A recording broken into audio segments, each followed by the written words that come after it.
My brothers and sisters in Jesus Christ, welcome to the Catholic Citizen. My name is Peter Range. I'm your host of this tremendous, amazing show. I had a friend tell me just this past week that this is the best podcast on the internet. So I took that home. I reflected upon it, and now I agree. Welcome to the Catholic Citizen. This week we're covering Nancy Pelosi meets with the Pope, John Gruden is fired, and much, much more, all in just a second.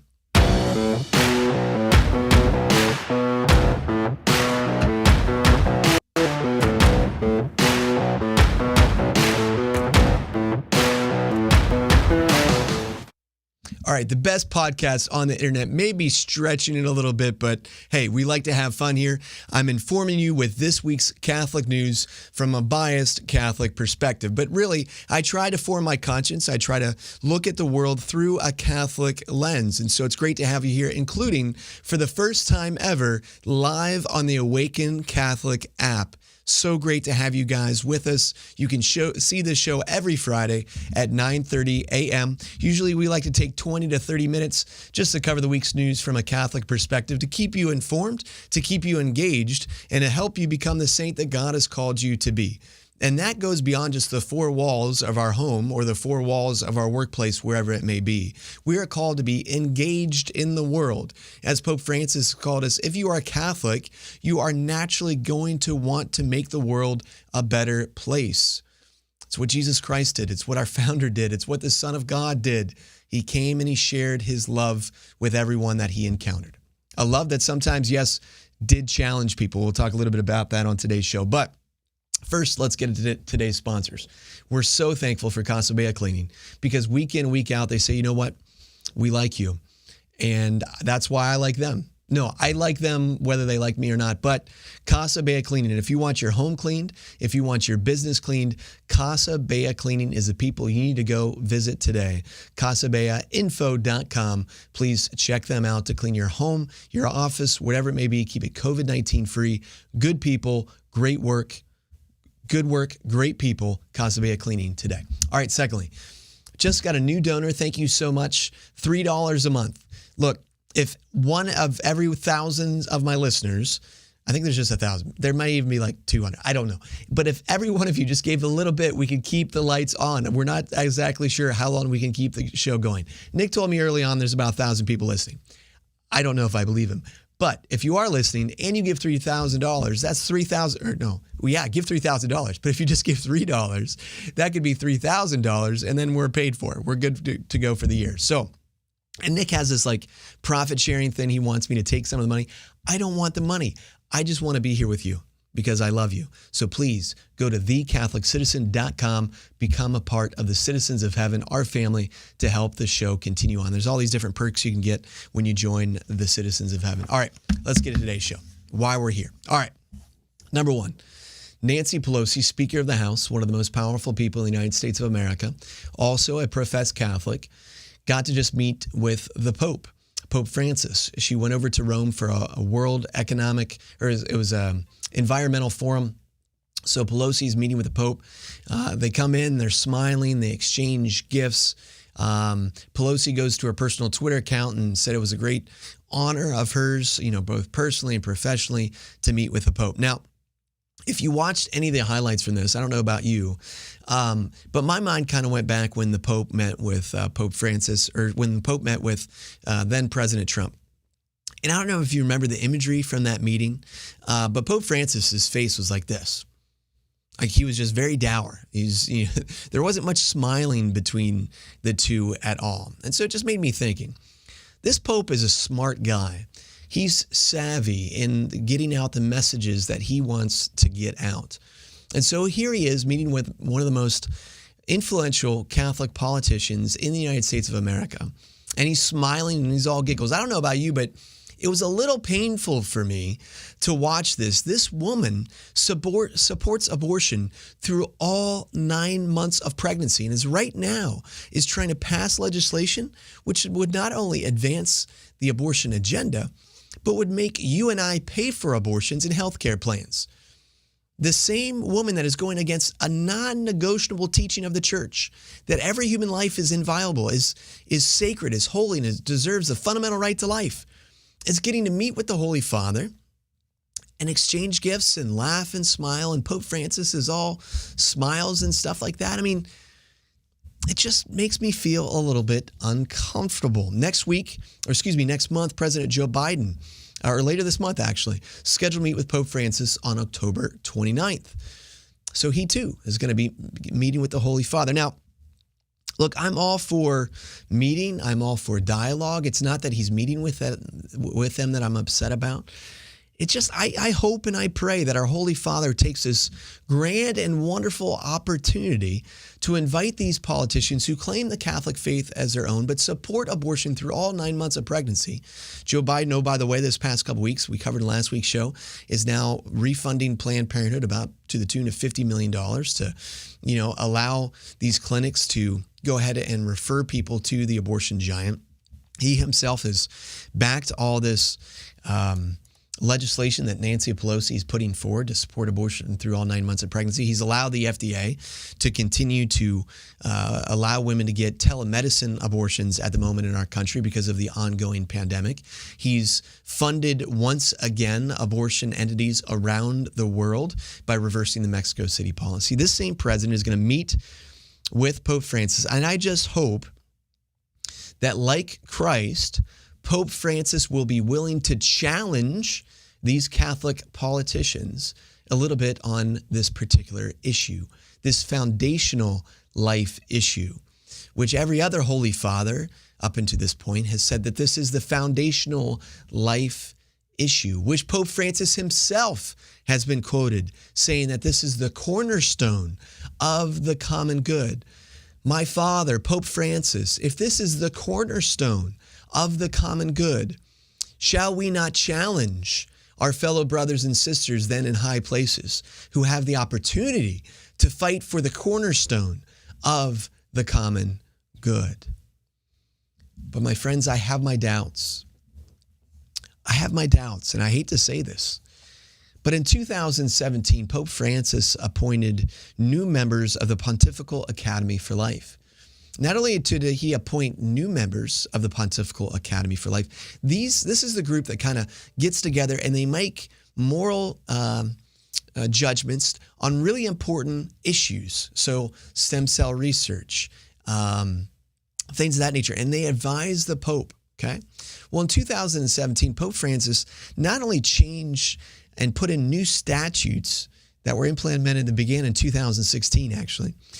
Those new statutes summarily ended the terms of 139 members of the Pontifical Academy of Life, individuals that are appointed by St. John Paul II and Pope Benedict and others. The Academy for Life, it was founded in 1994 by Pope St. John Paul II and Professor Jerome Lejeune.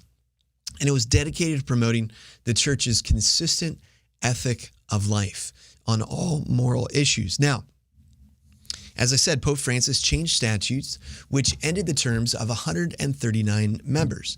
And then he appointed new members to the Pontifical Academy for Life. One of these members was a professor. Let me see if I got his name down here. He was a professor. Yes, here we go. Nigel Bigger. He was a professor, Anglican professor of moral and pastoral theology at the University of Oxford. Why does his appointment matter? Well, in the past, he had supported legalized abortion up to 18 weeks and has expressed qualified support for euthanasia. So Pope Francis appointing individuals supportive of abortion and euthanasia to the Pontifical Academy for Life. What in HE double hockey sticks is going on here? Maybe there's more to the story here that I'm not privy to. But it appears that Pope Francis cleared house in 2017. And he cleared house of all the good guys in the Pontifical Academy for Life.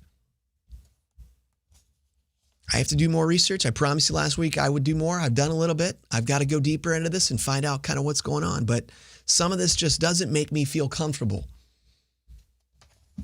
about his current meetings with these politicians. And I don't want to create an environment where it's just like, because look, I'm obedient to the Holy Father. I'm a son of the church. I can't reiterate this enough. I'm not someone who wants to create factions within the church. I want us all to be obedient to the Holy Father. But I want all of us to not be afraid to question, to push back. It's our roles as the laity to, in love and in charity, to push back sometimes. Because look, our bishops, our cardinals, and yes, even our Holy Father, they're human too. They can make mistakes. And we, in our call to holiness, as we remove the log in our eye, once we have, and we're continually doing that, when we see the specks in some of the others' eye, like appointing someone pro-abortion or pro-euthanasia to the Pontifical Academy for Life, we can say, hey, don't think you should do that. That's not smart. All right, I'm going to calm down here for a second. Number 2 story, John Gruden. Probably don't know his name, but he's was the coach of the Las Vegas Raiders. He used to be former coach of the Tampa Bay Buccaneers, brought him to a Super Bowl. They won the Super Bowl. He recently stepped down after intense pressure, after some email surfaced from 10 years ago where he made some misogynistic, homophobic comments, some say racist comments. And so Gruden has stepped down as coach from these emails from 10 years ago. He's been removed from the Ring of Honor, which memorialized coaches and players there in Tampa Bay, where Gruden won a Super Bowl with the team previously. So here's just a few notes about this. I've read the comments. I encourage you to. I don't think it's not going to, it's not going to scandalize you by reading these comments, but read the comments. He should not have used the words that he did. Number one, he should not have used the words that he did. They're immature. They were insensitive. And I don't think any human being should talk about another human being in the way that he did. Number 2, though, here's the rub for me just a little bit. And it's just the hypocrisy surrounding this, just a tad. As Clay Travis pointed out on his Twitter account, every rapper the NFL, the National Football League, has performing at their Super Bowl halftime shows has more offensive lyrics, much more, incredibly much more offensive lyrics than John Gruden has had in these emails. Go read some of the lyrics from these rappers that they have perform at their halftime show, and then go read the emails from John Gruden. Compare the two, and you tell me which is more offensive. So how does the NFL reconcile the difference necessarily in the treatment? These questions all sports media would be asking if they were real journalists. Clay Travis finishes.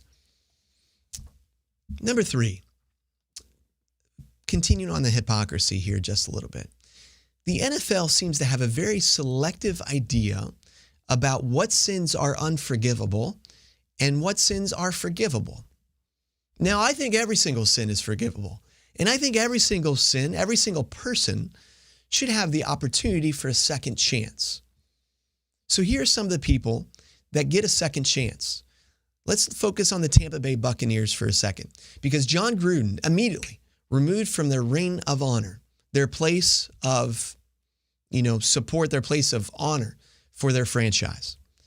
Yet Warren Sapp, someone who was a great defensive lineman for the team, he was arrested for domestic battery in 2010 and then arrested for soliciting a prostitute and assault in 2015. So he's hurting and beating a woman, okay? Bucs retired his number and inducted him into their Ring of Honor. Now again, every sin, people make mistakes. They make serious, terrible, awful mistakes. But one sin over here, unforgivable. A sin over here, we look the other way. Right now, and look, I'm a huge Cleveland Browns fan. It pains me to even bring this up, but I must. Their current running back, they have a tandem. They're the best tandem in the league, in my opinion, as far as running the football. But one of them, Kareem Hunt, as a rookie in 2017, he led the NFL in rushing. He went to the Pro Bowl. He was a member of the Chiefs at the time. But in 2018, there was a videotape of him kicking a woman on the ground in February of that year. He was kicking a woman on the ground. Now, look, like I said, people can reform their lives. I hope that Mr. Hunt is reforming his life. And in all intents and purposes, since that incident, it seems like there's been some instances that cause concern. He was pulled over by police in Cleveland. Marijuana was found in his car. Okay. But I believe every sin is forgivable. But why does John Gruden, why is he suddenly targeted and canceled in a matter of a week? Boom, he's gone. Look, I watched Mike Tirico, an African-American sportscaster, on Sunday night talking about this. He worked with John Gruden when these emails were being sent.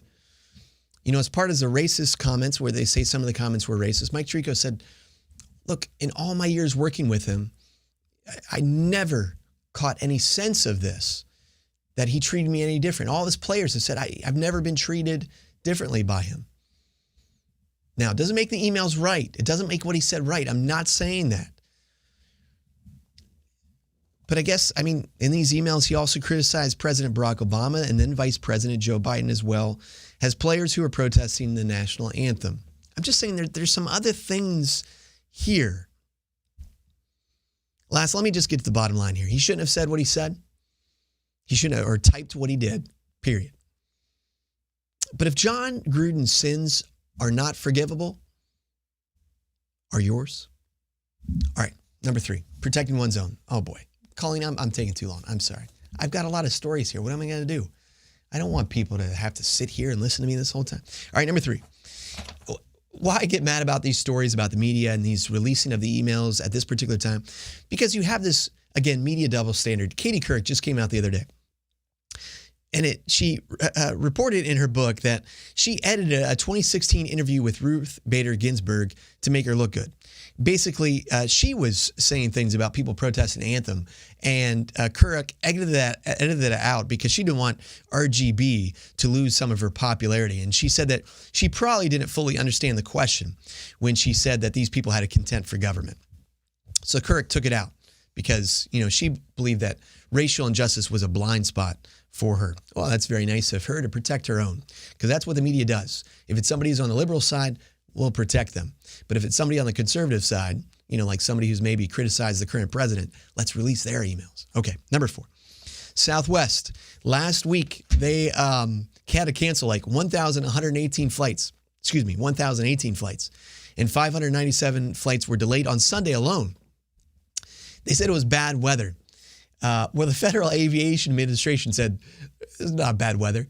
There's all the other planes, they're fine. So there's rumors swirling around that the cancellations were a result of staff calling in sick en masse in protest of the vaccine mandates.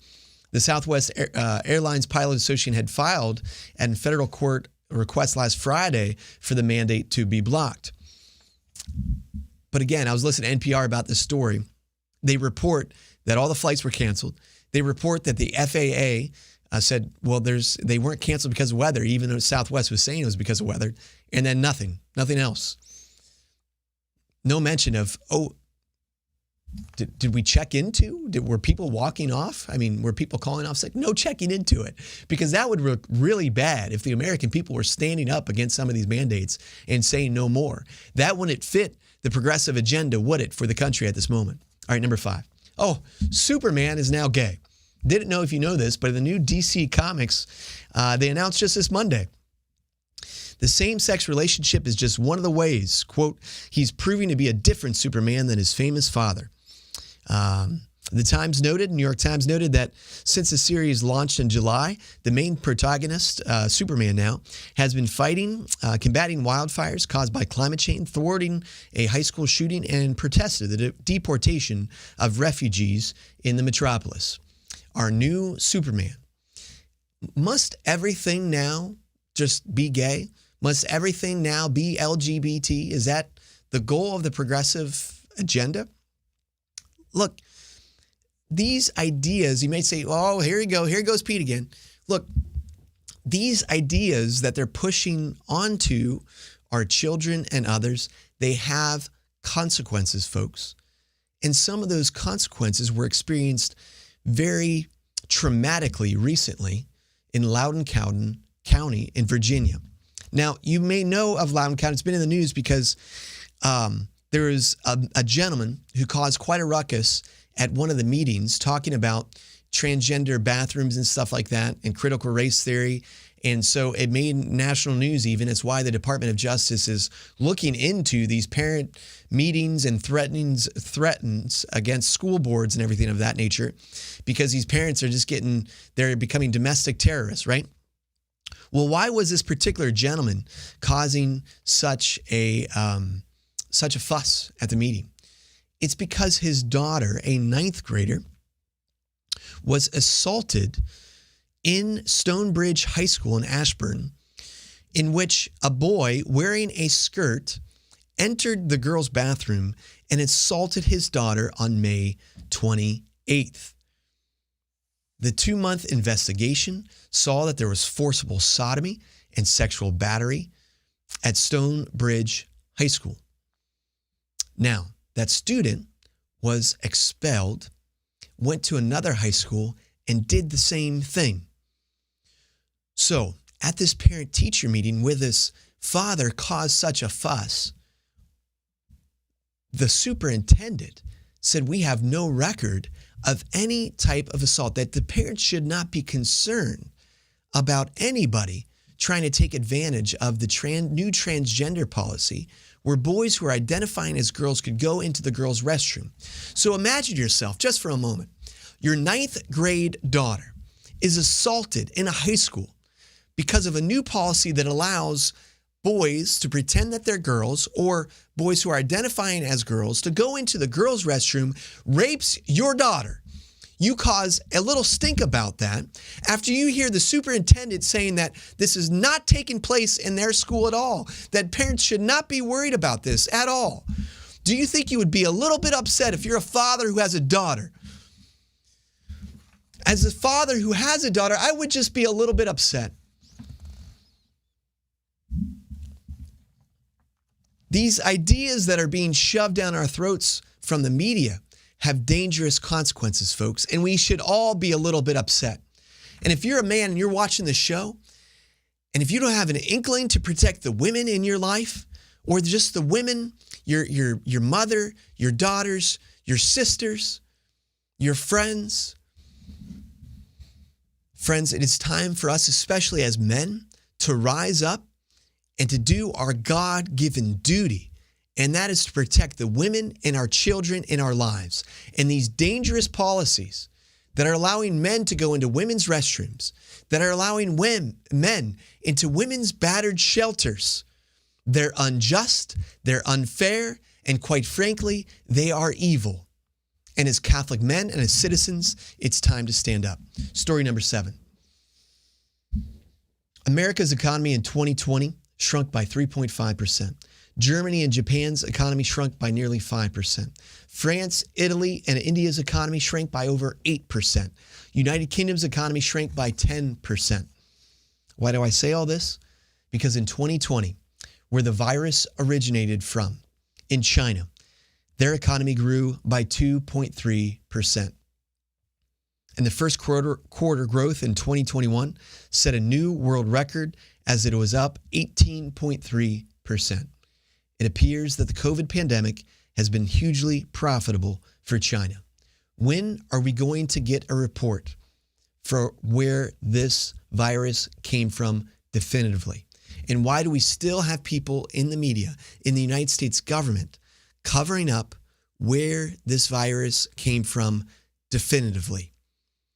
The United States government was funding the gain of function research in the Wuhan lab. We need to know if it was individuals like Dr. Anthony Fauci and others that helped fund the research. We need to know who's accountable there in the Wuhan lab. Because in the Wuhan lab, folks, did you know this right now? They are working on viruses that are 10 to 20 more times dangerous than the COVID-19 virus. They're working on some viruses I've read that have a death rate of over 50% right now in the Wuhan lab, where COVID-19 purportedly has escaped from. It's dangerous, and whoever's responsible needs to be held accountable. Last story. Well, it's not really a story. It's how I end the show. So if you've never watched the show before, this is how I end it. On a word of hope. You know, going back to the Southwest Airlines people, others who are standing up to the mandates and other things coming down the pike. And again, it's not first time watching this show.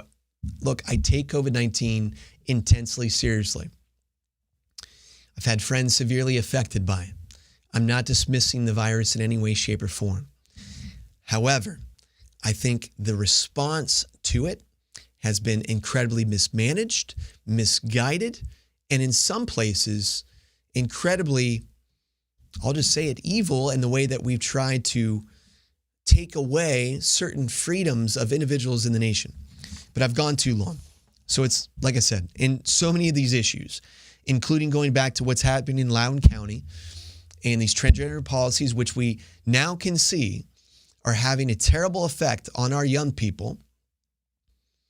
I think the words of Patrick Henry here are instructive. Patrick Henry, of course, who one of our founders of the nation, who had one of the most famous speeches during the time to the Virginia House of Commons. The speech, if you haven't read it recently, you should go look it up. Give me liberty or give me death. Here, let me just finish the show with some of his words. We are not weak if we make a proper use of those means which the God of nature hath placed in our power. The millions of people armed in the holy cause of liberty and in such a country as that which we possess are invincible by any force which our enemy can send against us. Besides, sir, we shall not fight our battles alone. There is a just God who presides over the destinies of nations and who will raise up friends to fight our battles for us. The battle, sir, is not to the strong alone. It is to the vigilant, the active, the brave. Will you with me be vigilant, be active, and be brave? He continues, besides, sir, we have no election. If we are base enough to desire it, it is now too late to retire from the contest. There is no retreat but in submission and slavery. Our chains are forged. Their clanking may be heard on the plains of Boston. The war is inevitable. Let it come. I repeat it, sir, let it come. It is vain, sir, to extenuate the matter.